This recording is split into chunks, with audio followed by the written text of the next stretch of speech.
You're watching Experience Comic Culture and Sales, streaming live daily to Facebook, YouTube, Twitch, and Twitter. What's up, everybody? We are back with another episode of Kickin It with Onrie, the live crowdfunding show, and we got an excellent guest today. This guy is awesome. He is fantastic, and he's on backstage, and we're going to bring him on in just a second. So stick around. We got a great episode for you guys.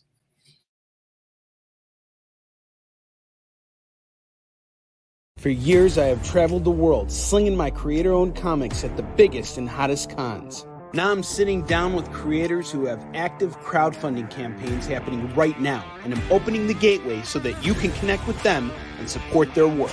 You're watching Kickin It with Onrie, the live crowdfunding show.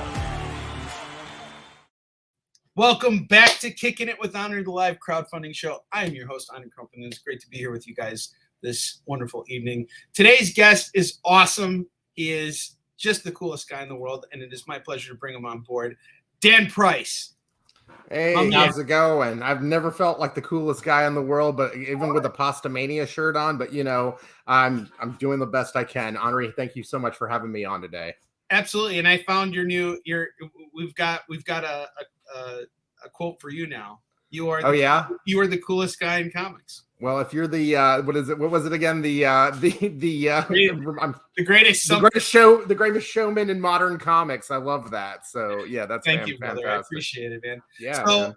you were collaborating with Drew Edwards on the Halloween Man meets Latex Man crossover. Yeah, Halloween Man meets Latex Avenger. Yeah, Latex Avenger. I apologize. No worries.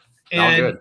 And now you got a new crowdfunding campaign for a book called Bigfoot Knows Karate. Chapter 2 is coming up in October. Yeah, so getting really excited for that. Thank you. So tell us a little bit about how you got into comics, like what your whole thing is. How far back you want me to go? To the beginning. To the ice age. Okay, I was 8 years old. Carlos Nosa said to me, "Hey, let's go ride our bikes to the stop and go pick up comics." Before that, my comics experience had been Garfield, and Bloom County, things like that. And we rode to the store. I picked up X-Men 207 with Wolverine ripping through the cover, and Marvel Saga number 8, which was a reprint of old 60s comics. And which probably explains my love for Silver Age comics still to this day. And then a Marvel Universe number 8. You remember those old where you flip through every and the whole character bio? It was cool. Yeah, they're fun. I loved getting them all and putting the covers together to get them all running away from something awesome and or towards something amazing. So I did that. My dad was a comic book fan. So once he realized I wanted to read comics, he was all about, us collecting, he wanted to collect comics. And so he wanted to collect comics. So we were, go into the flea markets and find old books. And we had a killer Silver Age collection. It was awesome, but it was very, very tedious. Hey man, how you doing? He's going to listen. He wants to hang out. Hey, hang out. Yeah. So we're going to keep it PG today. What's up, Jay? You could drop the occasional PG-13 bomb.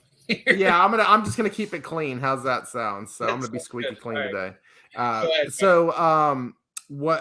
Anyway, after we collected comics for years. After he passed away, though, my need to be meticulous and bag and board and log into a ledger every book I got, that went away. And the books just started. The non-important books, now would be very key books today because I was buying them off the shelf, and with every Venom first appearance and every all those appearances, they were all stacked up like this on, next to my bathroom, in my bathroom. So I could just read anyway, but that's beside the point.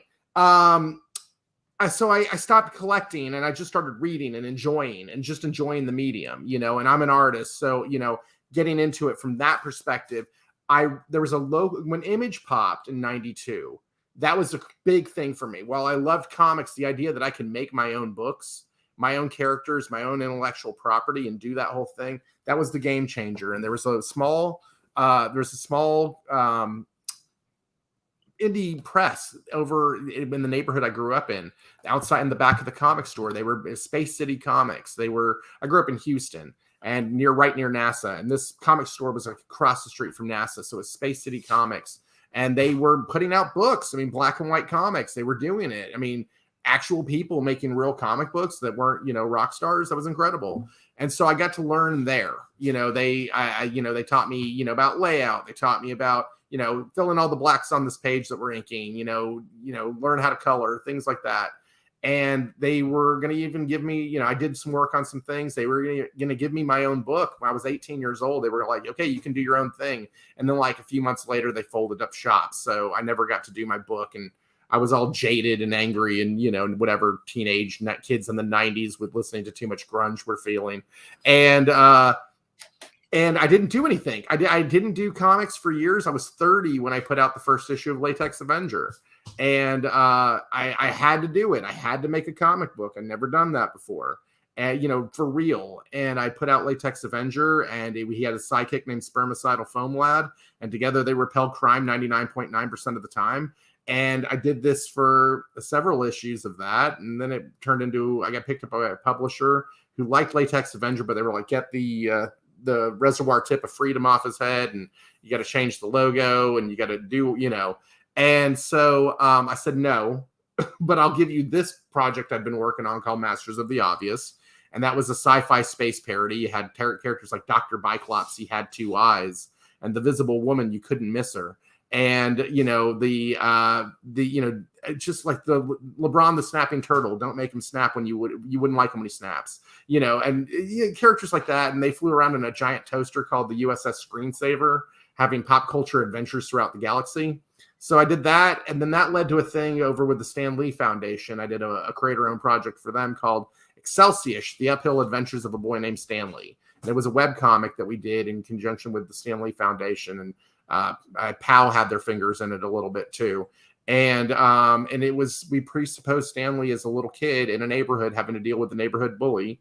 And the bully was Galakowitz instead of Galactus. He was Galakowitz, and he was the big purple shirt wearing kid who was going to eat all the kids, lunches or whatever, and he had a sidekick named Harold who was wore a silver shirt and carried a skateboard everywhere, just playing That's with awesome. I want to read that. So how does send it to me. Wait, I'll send you the link. Yeah. What I really want to find out is, how did Stan deal with the bully?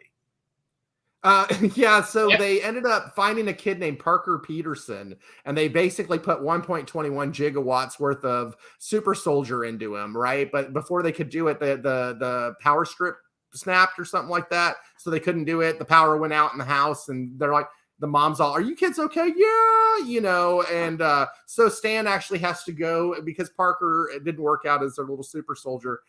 He had to go and stand up to him, and yeah, I'll show you. I don't really, it was years ago now. I don't really remember how it edited, but I was kind of hoping for a Simpsons type thing where it's like we find the nerdier of the kids, and the bully and Stan team up against the Parker Peterson guy. Right. That's hilarious. No, I wasn't hoping for that, but that's hilarious. That was another option. No, so, and of course you can't go down that route anyway, especially with a figure like Stan Lee. So I think that's really cool. No, there was it was fun. It sounds like you've done all these kind of really just fun books that are, I don't want to say random, but are just like out there and fun, and that's what comics is really about. And when you were telling me about your beginnings, it reminded me a lot of Will Eisner, because Will Eisner was jumping around a lot too, working from one studio to another, starting his own studio, and then it collapsing and everything like that. But yet here you are, you're just persevering on and on and on and getting things out.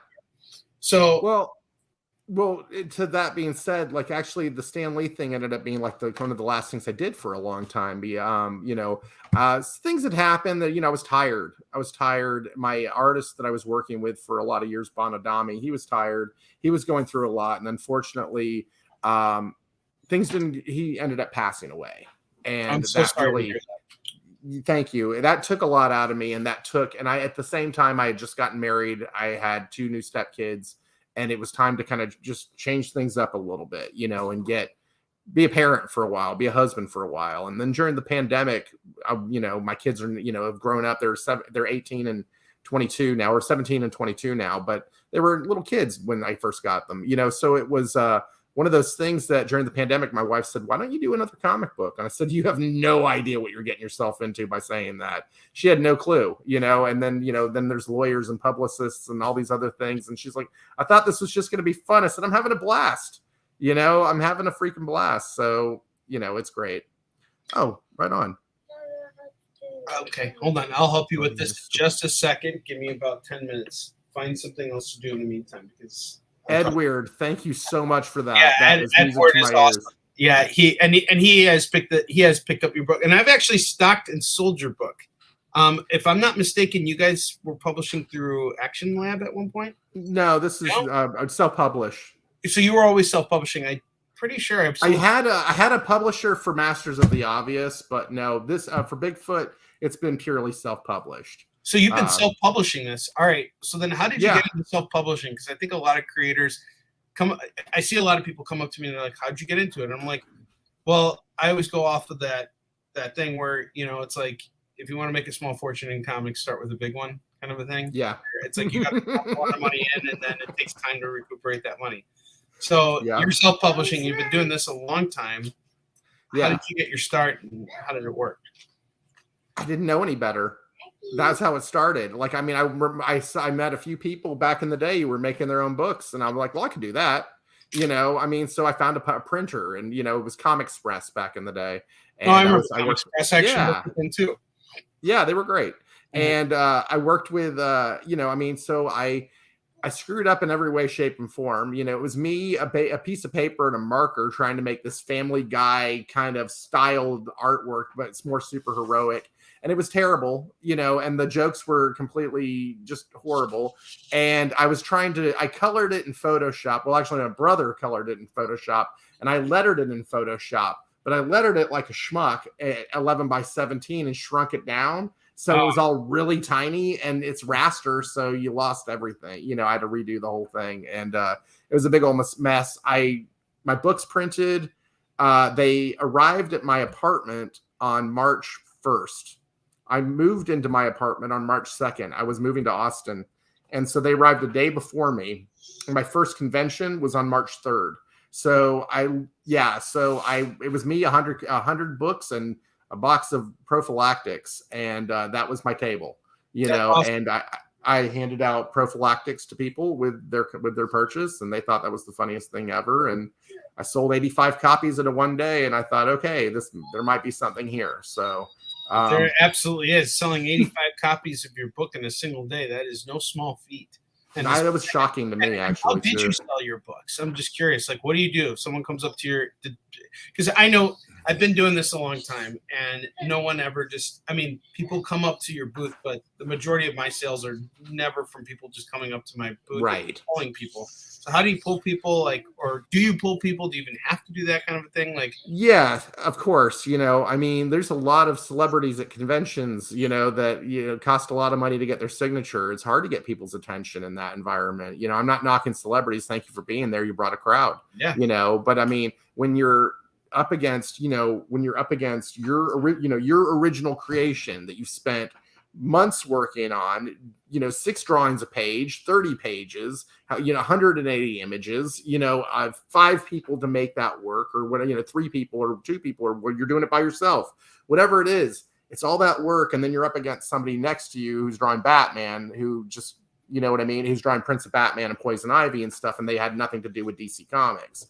It's hard to get people's attention. When they're looking at the familiar, they don't know the unfamiliar. You have to show them that they need this. We are artists, we are creators, we are writers, we are all that stuff.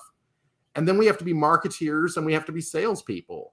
And, I was talking to somebody today. They were saying how much do I charge for my book going to my first convention? Should I keep it cheap so more people buy it? I said, don't devalue your product. Don't make it cheap to make it accessible, because they'll just think it's cheap. be a better salesperson, is what you need, so with latex of any one of them, I have an elevator pitch, right? And so you're walking, I see your t-shirt and I'm like, hey, look, you like Stranger Things. This has nothing to do with Stranger Things. Come over here. Let me show you that, and you can have it. That is awesome. No, that is great. But I do look at people's shirts and costumes and things like that. And, I do look at people's shirts and costumes and stuff like that to try and get a beat on them. Cosplayers, they don't even have pockets most of the time. So it's, so that you're not going to really. It's funny. My buddy Ted and I, Ted Sikora, we make, we laugh about all of our rejections at conventions. And he did an impersonation of someone rejecting him at this convention in Chicago. And his impersonation was just so absolutely hysterical. I actually have a video of it. Yes. And I did one too. Where I had R2D2 shutting me down, which was nice, fantastic. But where is this video? Well, I'll find it in our commercial break. But no worries. I love to laugh about the rejections because sure, you can't get personally wound up in it because of the fact that they're not there for us. They're there for the celebrities. We're there, and we're there for the celebrities are the opening act. The way I see it, we're like the main thing. They just don't know it when they're coming in there. They don't know that that's what they're buying their tickets for. Absolutely. Yeah. I mean, so it's like whether it's, you got your elevator pitch ready to go, whether it's latex vendor, repelling crime 99.9% of the time, or Bigfoot knows karate, think Godzilla versus Kong meets Kill Bill, with the people like, oh, that's interesting. I got to see that, and, just have something to say. But like, look at, I try and do my best to just grab people's attention, without lighting my own shirt on fire or something like that. It's a challenge at a convention, and I'm not as young as I used to be, man. So like, I don't know anything that's hip anymore. The only reason Stranger Things is cool to me is because they're listening to my music now. Right. So it's like, my daughter was listening. I'm not really a metalhead, but my daughter was listening to Metallica, and I'm like, okay, kid, go on, But look at Stan Lee. It was 95. Yeah. He was the coolest guy on the planet. Yeah, but he was Stan Lee. I'm some schmuck from Austin, Texas. Who's just, you know what I'm saying, though. They didn't. If Stan Lee was an artist alley and just set up, you know what I mean? Yeah. He's like, I'm just gonna set up. You have a personality, and you know how to grab people, and you understand that you have to wear that marketing hat, which is something that Stan understood. Yeah, probably better than most people, like even Jack Kirby, who is by far one of the legendary artists of our time, the greatest artist perhaps, and extraordinarily talented, but his marketing prowess, he was a true artist. He was there you go. He was a true artist. He saved me. He saved me. You know what? I really want to be next to you at a convention one day. I think I will laugh my butt off. Oh, we'd have fun. I did I work as a creative director in marketing and advertising. So my brain works a little differently than a lot of the people in indie comics, because I try and kind of think like a chess game, several moves ahead. And, and I can sit here and talk about marketing with you like all day long. So you stop me whenever. That's the kind of stuff, because I don't work. This is what I do full time. So right. I'm always looking to see what corporate people learn in their environments. Like, what are they doing in order to scale up, in order to do that kind of stuff? Like, what kinds of things are done differently? Because I'm assuming you're not having a lot of customer interaction, but what you're doing virtually, the kind of strategies that you're implementing on that front are kind of having that same impact, I really try to, look, I'm a big believer, if you can't do it all yourself, you can't do it all. I've seen your hustle, man. You're incredible, dude. I've watched you on your live. I can't do it myself either. You can't do it all. Yeah. And it's, for me, the first thing that I did was like, okay, I'm going to get a publicist to handle all of, we just connected through Drew, right? But like I have a guy that I work with during campaign time who helps me out and gets, shows set up and puts the press release out and gets it to the different websites and things. And I did my very first Kickstarter a year ago, right? I mean, I had never tried that before in yesteryear. And I did Bigfoot Knows Karate. I asked for $1,000 and we raised $7,300. I was not expecting that at all. We didn't break the bank. We're not one of those people. We're not going to be trending on some news site or something like that. Hey, look at these guys. It's on a Brian Polito campaign. I get that. Right. But I was pretty happy with that. That was a good number to get to. It showed me that there was some interest and excitement about the project. Instagram was incredible to us. Me and my co-writer Casey, it was incredible to us. The fan art, we received like 50 pieces of fan art before we went to our campaign and the first campaign. And so Bigfoot Knows Karate, people took time out of their lives to draw Bigfoot Knows Karate. That was such a huge thing for our campaign because it had so much momentum. It got so much momentum going behind it. So there was a lot of things that I would, attribute to, doing well, but we did a live launch on Instagram, where we did like a live show and kind of blew it out on that. And, we raised the $1,000 in 7 minutes on our live stream. That was crazy. And we had at the end of an Instagram live stream, it tells you how many people were in the room. We had over 200 people who watched that live stream that night. I couldn't believe it. We raised $3,200, $3,000, something like that just during that live stream. I mean, so it's so I don't know, I don't know what I'm doing in the world of Kickstarters and indie comics. I'm still trying to figure that out too. But there's just a few things that I brought from my work, from my work tool belt with me to, this and just being really fortunate to meet a lot of really great people on Instagram and then Twitter. I'm starting to play more with Twitter these days. It's, I'm frankly, and I have a title that people remember, it's Bigfoot Knows Karate. That helps too, And speaking of that, we're going to actually take a break and sure here. And guys, before we take a break, be sure to scan this QR code here and sign up for the EXP's mailing list. I'm the guy who writes the mailers with Kyle. So every single week you're getting a mailer, you're getting extra, Onrie wording on emails and stuff like that. So definitely sign up for that because we are keeping you guys up to date with everything that's going on the EXP. And we have so much wonderful stuff planned for you. And we're going to take a short commercial break. And when we come back, we're going to dive more into this Mr. Dan Price guy that we have here. So stick around. We'll be right back. Get the inside scoop on everything happening at the experience every week. Join our mailing list by scanning the QR code at the bottom of the screen and then watching your email inbox.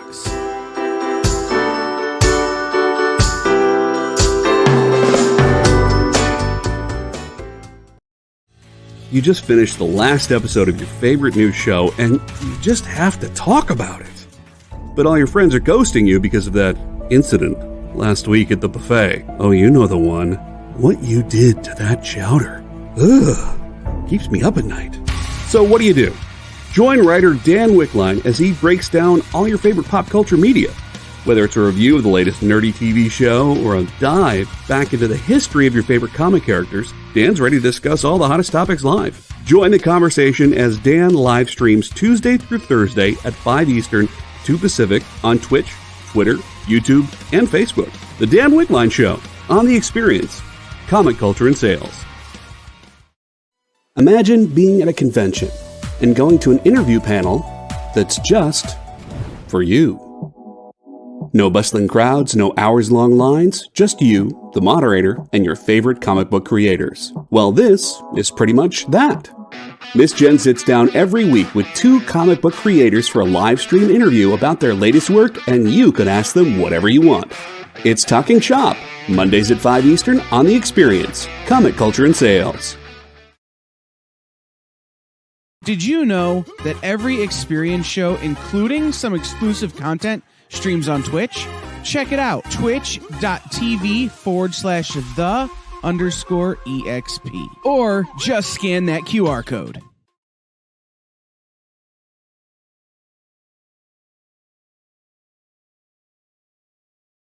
For years, I have traveled the world slinging my creator-owned comics at the biggest and hottest cons. Now I'm sitting down with creators who have active crowdfunding campaigns happening right now, and I'm opening the gateway so that you can connect with them and support their work. You're watching Kickin It with Onrie, the live crowdfunding show. And we're back. Hey, Commercials. Those commercials are fantastic. They tell you guys everything that we got on the channel. EXP is very much like ESPN for comics, and we want this channel to be streamed 24/7. That's what we're kind of working towards, so that you guys can come on at any point and get your comics fix, whether it's through a sales show or buzz talk, or sitting down with awesome creators like Mr. Dan Price here. So we left off with you talking about Bigfoot Knows Karate. We were leaving off with that. And Edward posed an interesting question. He wanted to know if you're going to be adding cryptid creatures to your work, like Kung Fu Cthulhu, which I think is pretty hilarious. Yeah, we did that. Yeah. Monster, Wrestling Wendigo. Do you got anything you could tell us about that? Yeah, I can. Happy to. So, we did Kung Fu Cthulhu in the last issue, okay, which was like this giant, sea monster who does martial arts and who has has the personality of like Max Cady from Cape Fear meets Macho Man Randy Savage meets Cyrus from the Warriors is the best way we could describe it, and but yeah, this upcoming issue, get ready for a Cthulhu with a shotgun. Not a Cthulhu, a Chupacabra with a shotgun is going to be hanging out this issue. We've got we have a Mothman that's just insane. There's a kaiju that has missiles growing out of his back named what was his name? Thermonucleodon will be in this issue. Awesome. Yeah, so Chupacabra with a shotgun, Thermonucleodon. There's a few others that are going to show up this issue. And, it's a strange issue. The first one was such it started so small and it worked its way very large by the end of it. Like I said, it's like Godzilla versus Kong meets Kill Bill, sprinkle a little bit of Lost in there for that gnarly twist at the end. And we left the readers on a very big cliffhanger. And so we pick right up, and we've got this Bigfoot who's just he's seen better days, and he's out there. He's been imprisoned at this point. He's been taken, and so what would you do if you were the only one of your kind? Okay, nobody knew you existed, and martial arts, but then all of a sudden you've gone through this battle like no other, and then without reading the book, I don't want to spoil it. If you haven't read the book, I don't want to spoil it too much for you. But yeah, he's taken at the end, and we sold the book like it was going to be just a big punch 'em up. That's how we talked about it. We never mentioned the twist at the end or anything like that. It was just going to be Bigfoot fighting Cthulhu. And no, it was a whole lot more.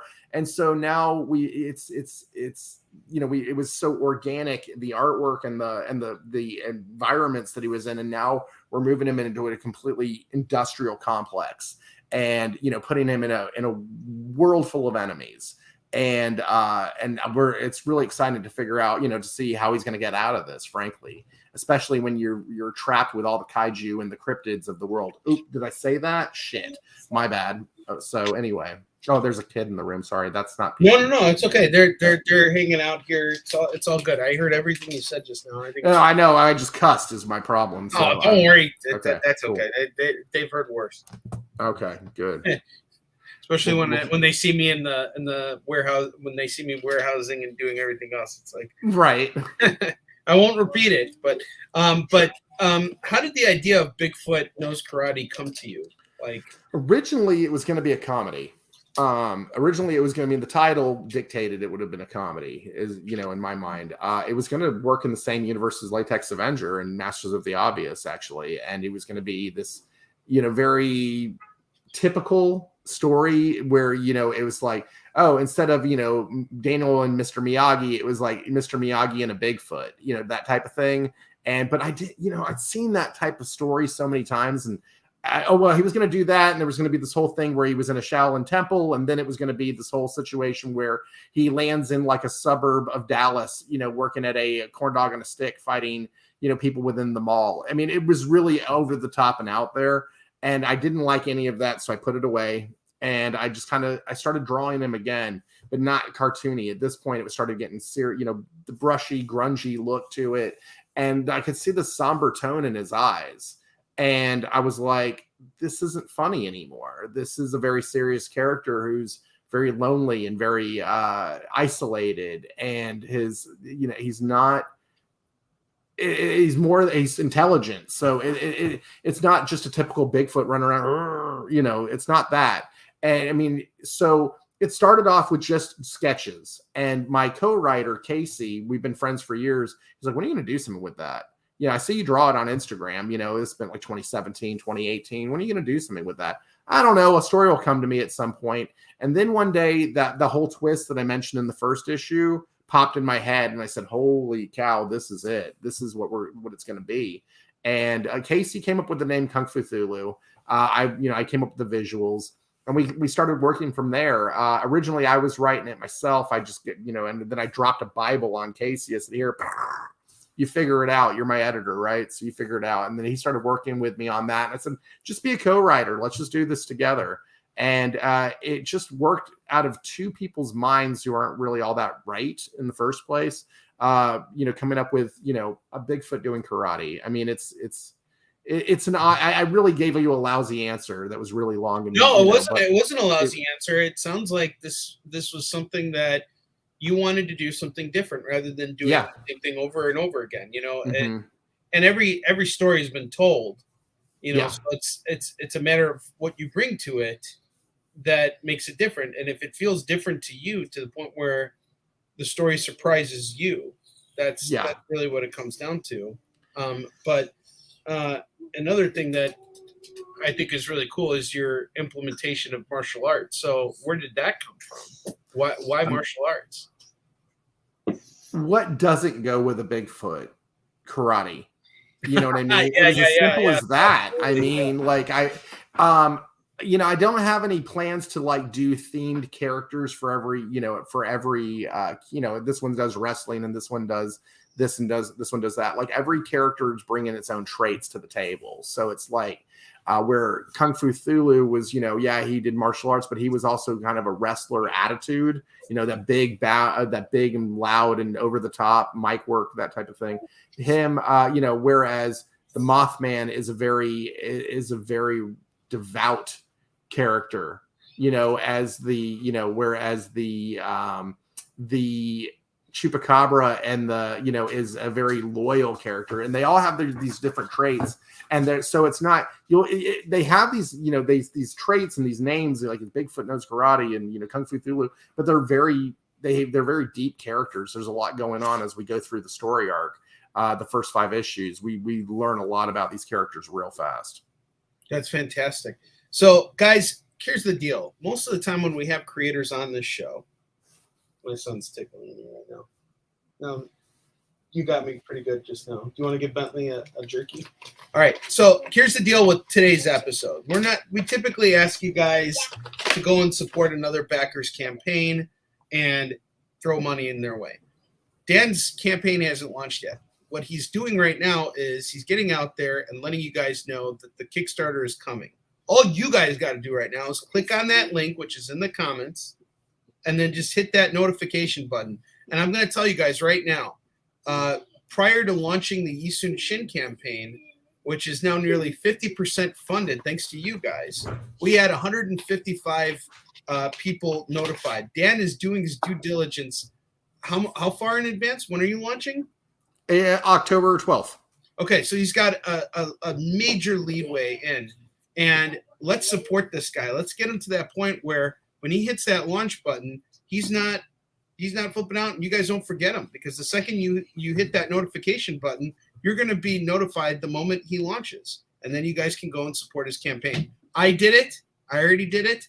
We got, 38, 39 people so far? Something like that, yeah. Yeah, let's see if we can hit 40, 42 by the end of the show. That would be great. That'd be great. 45. I mean, really, guys, it costs you nothing. It takes zero effort. It's just as simple as showing off that QR code, which puts you on our mailer. And this is just a really interesting episode because most of the time we're trying to get people some backers during this show, but here it's like, this is really cool. Congrats on being ready this far out. Don't ask Onrie how tight things were, Chris. It was really super tight. I'm shocked at how well I'm doing given how tight everything was. So Edward's 39. So we're already closer to 40. Okay, that's it. He gets one more jerky and that's it. Okay. All right. My son likes feeding the dog. And then no, my dog just came over to say hi. She was just like, what kind of dog? Yeah, she's an Australian Shepherd Lab mix. Oh man, I love shepherds. Yeah, I absolutely love shepherds. They're they're such beautiful dogs. And she's just sweet. There's not an angry bone in her body. I've never seen her growl. You know what I mean? She's just, hey, let's hang out and be cool together. And I'm like, yeah, sure, let's do that. And yeah, she's just a nice kid. I like her. We'll keep her. So this dog's a black hole. Really? Eats and eats, and then he farts, and it stinks. Everything that comes out of his mouth and his butt is just like an absolute sin. And he's got all this muscle too. He's like a very muscular dog, but there's nothing he can do with it because he's really small. So right. It's perfect. He embodies me. He's my spirit animal. That's awesome. What's your dog's name? This is Bentley is his name. What's your dog's Bentley. name? Tula. Yeah. Tula, that's a beautiful name. My wife was born in a town in Louisiana called Ponchatoula, so we named it after the town she grew up in. And I was thinking of Tula from My Big Fat Greek Wedding. That was her name. Yeah, no, not Greek, Cajun. So Oh, Cajun! I love Cajun culture. New Orleans is one of my favorite cities. Oh, New Orleans is great. We were there twice over the last year. Basically, we went out there right after the last campaign, and it wrapped up in November. My wife, the next weekend, she was like, "All right, I've booked us plane tickets, got us a hotel room. We're getting out of town for a few days, and you need to decompress." Dude, New Orleans is it's more than Bourbon Street. Forget. No, it's so much more than Bourbon Street. Bourbon Street is whatever. That's you go there when you're a kid. Yeah, when you're in your 20s. When you're an adult, you go to the restaurants because the food in New Orleans is so amazing. And they have by far the largest, the most gigantic convention center, which stretches for miles on end. Right. It's I don't know how that thing survived the hurricane, but right. It's just this foundation that cannot be destroyed. Dude, the food in New Orleans is incredible. You ever been to a place called Mother's? What's that? I'm sorry? Mother's Sandwiches, Mother's Po' Boys. You ever heard of that place? No, I haven't. Next time you go check that out and go get yourself a debris po' boy. It's just the debris left over from the roast beef that they rip, that comes off while it's cooking. Scoop all that up and turn that into a sandwich. Oh, that's amazing. That sounds amazing. And I don't care. Incredible. I prefer that roast beef. Yeah. Frenchman Street. Oh, that is, that is the best. Yeah, and then Magazine Street's a great place to go hang out down there. There's so much good stuff, and Frenchman's awesome. There's so much good stuff down there. What else? But yeah, we had a good time. We had a good time last time we were down there on Magazine Street. We went down there for the St. Patrick's Day parade. It was fun. It was a real good time. Go take my phone and go watch. Okay. We have a little bit of time, and then you. I'm so sorry. Nah, it's fine. I got two. They're older. They just look at me and wave as I walk by. I got a couple more. He just turned 5, and so congratulations. He's at that young age. I had some spicy food in New Orleans. I can't taste my normal foods for days after I got home. Well, this is what my sister told me about Bentley. She said, as long as I can smell his farts, I know I don't have COVID. So right. This is really good. That's a good sign. All right, but let's get back to your work now. Sure. So, do you travel a lot for conventions? How many? So shows? I've started doing that. When I was back in the day, I really stayed in Texas for the most part. But this, since I did my first convention back in March or something like that. And I did a small one here in Texas. I did a large one here in Texas, but then I did DC Awesome Con. I went up. Oh, that's such a good show. I love it. It was fun. I had a great time. I love DC. That was a blast. Talk about good food as well. It was amazing. And then I'm going to be at Baltimore in October. So I'll be at Baltimore Comic-Con, and really excited about that one. You going to that one? I'm debating it. I'm debating. Do it. I want to do it. I understand. Yes, that's a cool Ninja Turtle book. Yeah, I'm debating doing it. I love Baltimore, and it is a great comic show, just like Heroes Con is. Yeah. You don't know how to get out of this. There, you're out of it. Here, go play on the Switch or something. Go find something. Go find something else to play with right now. Give me another 20 minutes. which is much easier said than done. Of course. But Baltimore, it's such a great comic show in the sense that this is an opportunity to hang out with people who are in the industry. Right. And I want to go in. I'm going to say that I am going to go. It's just a matter of figuring out the logistics for it and everything. And I'm like in Kickstarter mode right now. Sure. And then I got Dragon Con next week. So it's like, wow. That's my biggest show of the year. Okay. And it used to be New York Comic Con until I did Dragon Con one year. And if you ever get out to Dragon Con, that is an amazing show. I want to do it. It's just, I couldn't, right now I got to focus on the book. I'm trying to get that ready. I'm in Baltimore mid-campaign, so it's like, I'm going to be pushing the campaign as hard as I can while I'm at the convention. Especially in that dead zone, and I totally hear you on that. Here's something that I've been wondering. Since you're so far out, you seem to kind of have like a matrixy way of looking at everything, especially coming off of another Indiegogo. What is your take on being in that dead zone? Like, how do you kind of manage yourself psychologically? What do you do for your audience to kind of see yourself through that period? Really with Bigfoot Knows Karate, it was just a lot of live draws, a lot of live streams to keep people excited and talking. I really like to do when I have more time. I really like to do a live stream, like a live draw once a week on Instagram, and I'll get another artist or maybe 2 other artists, 3 other artists, and we'll all draw together on live, and and just talk. You bring your audiences, I'll bring my audience. We'll all get together and we'll commiserate in the state of indie comics, and I don't know if I even use that word right, frankly. I guess it's the right word. Yeah, so we'll all get together and we'll chop it up about indie comics and what you're doing, what I'm doing, and and oftentimes we'll try and get folks that are doing campaigns at the same time together, so we can give each other shine. How it is. You got a campaign going right now. I'm stoked for your book. So that's going to be great. And I appreciate that. Thank you. Yeah, man. No, yeah, I backed it a couple of days ago. So thank you so much, Dan. That means no worries. And I will absolutely return the favor. Oh, all good. And I'm just glad to be here. Not even because you did it for me, but because I'm genuinely interested in what you're putting out. Well, I love the look of what you're doing. Hey, babe. My wife just walked in. I thought you were saying hi to Warpenstein. Hey, Warpenstein, how you doing, babe? What's going on? Looking good. He's saying hi to Warpenstein. There you go. Hubba. I'll see you at Baltimore. So we did. I've lost my train of thought completely. That happens to me like 5 times a day. I just got done with COVID not a couple of weeks ago, and the brain fog is real, and that exhaustion, that's real, man. It's crazy. So I lose my train of thought from time to time a little bit more than I used to, I've noticed. So yeah. It sucks. It does suck. It sucks. Yeah. It sucks majorly. But, then when you don't have COVID, you can't blame it either. It's like the fact that I'm getting old.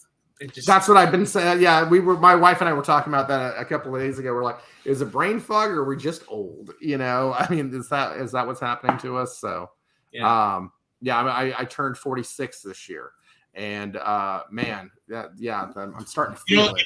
You don't look a day over 39, my friend. Well, I appreciate that. Thank you very much. Well, it's because I still wear Converse.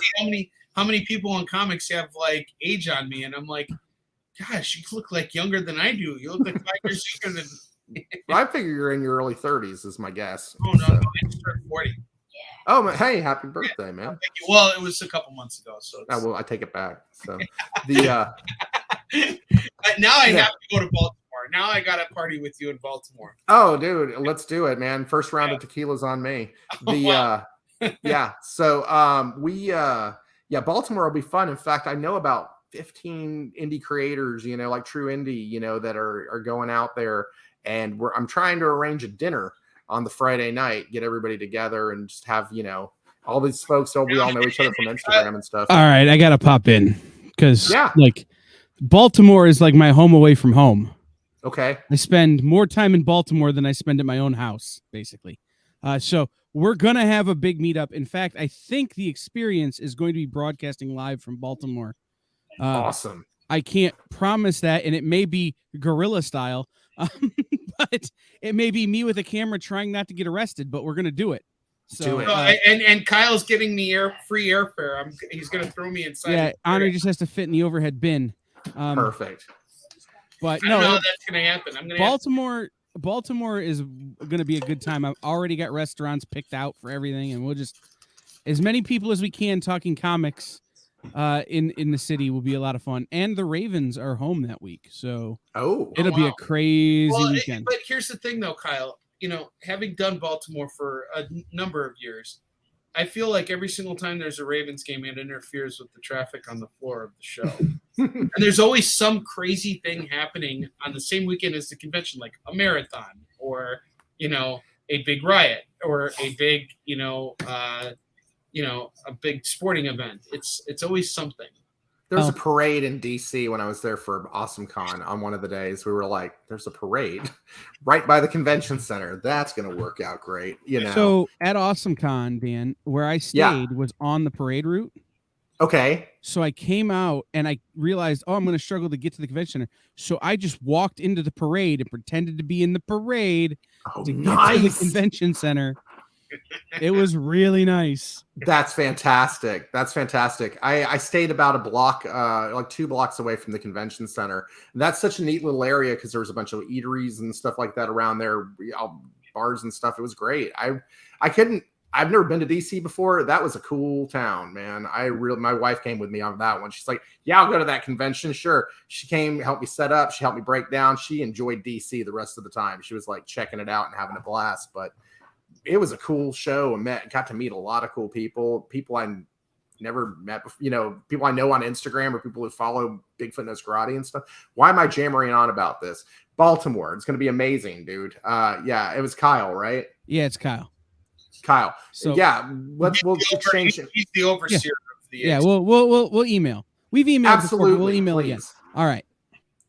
And actually, we got to take our second break right now. So, Kyle, can I see that QR code one more time? So there's a reason we're pushing this, and I'm gonna announce it on this show because we're having such a good time.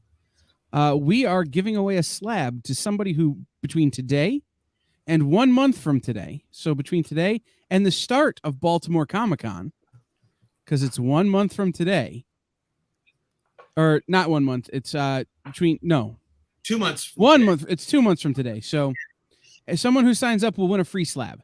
You have 4 weeks. Am I eligible? Am I eligible to win this free slab? No, Onrie. You're blocked from our email list. That sucks. Well, I'm gonna sign up, and if y'all let me win it, great. If I'm being on the show ruins that, that's fine. But at least I'll get the newsletter. Nope. So that's only cool. Onrie is exempted. Okay, perfect. Take that, Onrie. We'll count this as our break because we did the job. Oh, okay, yeah, we had to do. So now we can pummel through for the next 10 minutes that we have left before Nick's original art show airs. And this is an incredible initiative from the experience. We are going to hook you guys up with one person up with a slab. That is really awesome. So, Bigfoot Knows Karate. Sure. Let's see where we're at right now with and this has been, by the way, Dan, I want to say this has been an awesome episode.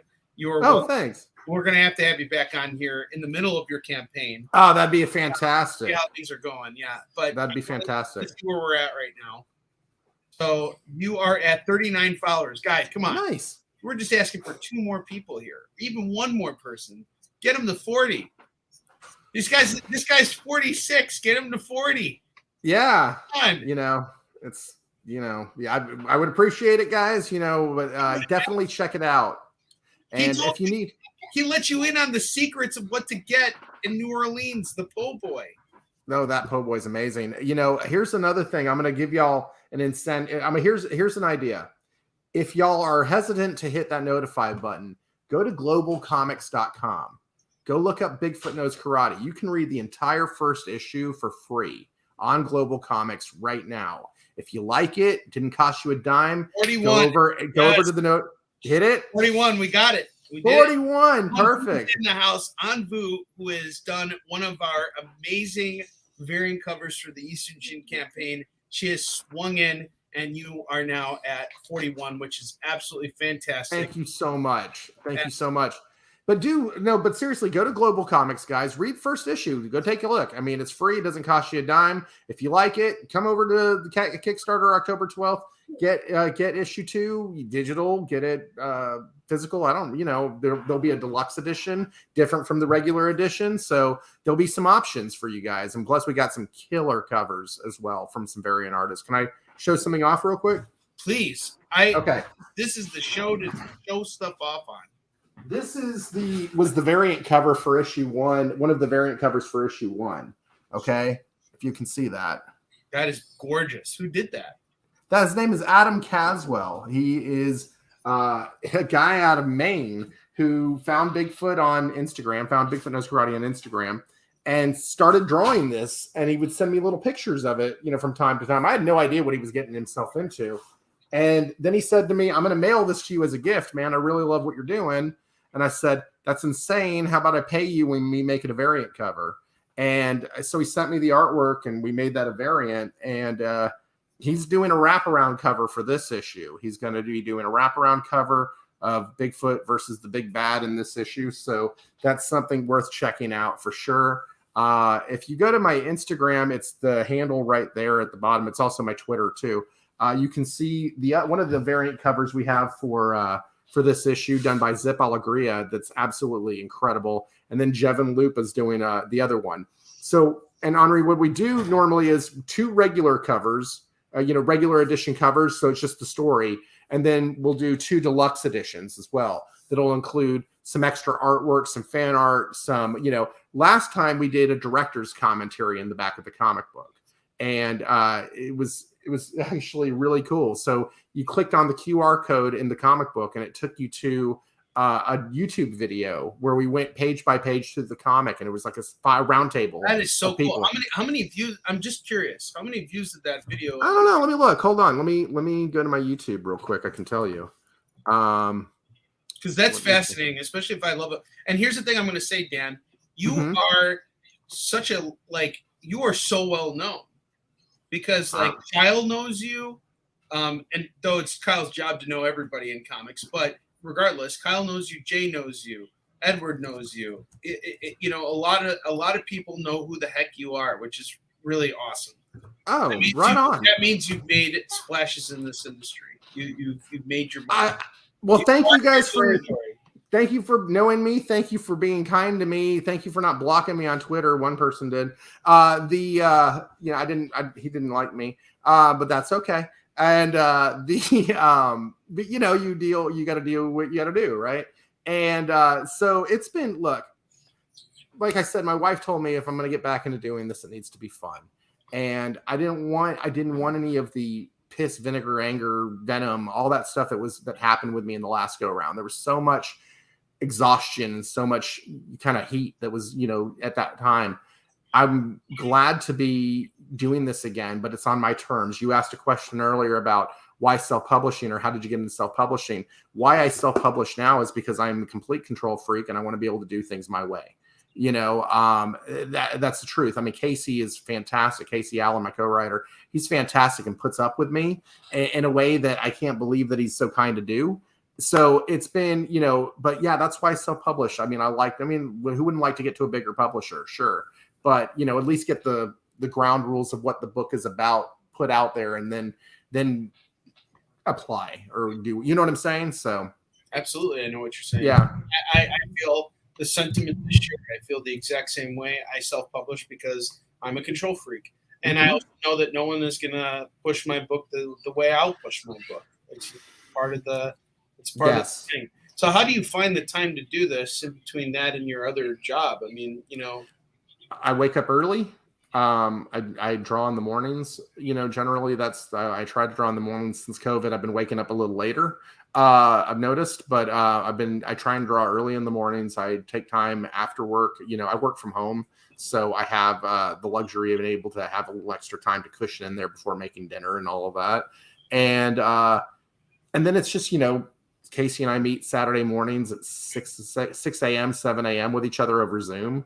We do what we got to do, right? And I'm Saturday mornings. I'm up at 5 o'clock in the morning. I'll draw. It's quiet in the house, and I like to wake up early. And just do what you got to do. But I mean, right now I'm drawing at a breakneck speed, trying to be done, close to done before we hit the campaign. And let's do it. Let's just get there. I'm ready. I'm just so excited to bring this new issue to you guys. I can't even begin to explain it.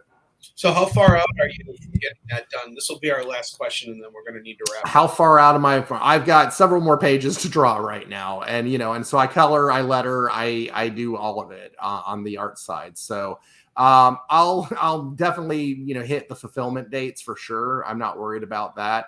But and normally I would like to be further along walking into a campaign. So I know what I got to get done for sure. I'm very committed to finishing the project and making sure it's where it needs to be, but at the same time, I'm not interested in making you guys wait either. Like we have a deadline. Let's hit the damn deadline. Right. You gotta get there's some amazing artists out there and they drag their campaigns out. Look, I've seen some crowdfunds go year, 2 years, 3 years, they never fulfill. That's just bad for all of us. Yeah, I agree. That's something. Yeah. Yeah. Well, here's I know we got to wrap up shortly, but I just want to say this. In indie comics, I don't look at you guys, any of y'all as competition. I look at you guys as we're all working to the same goal. We're all working to the same thing. We want to get our ideas out there to people, and we want those people to read the books. And if you have if something great happens to you, I'll call that a win for me too, and vice versa, because, there's nothing to be gained from feeling like this is some weird competition. So just enjoy yourself and have a good time with it. And the competition aspect of it is also just ridiculous. It is. So Dan, thank you so much. We have to wrap up. Hey, thank you so much, man. Good talking to you guys. We will have you back. All right, guys, stick around for Nick's original art show. You're watching The Experience, and have a wonderful weekend. Join the party. Head over to our link tree to find all the links for everywhere The Experience is all the time.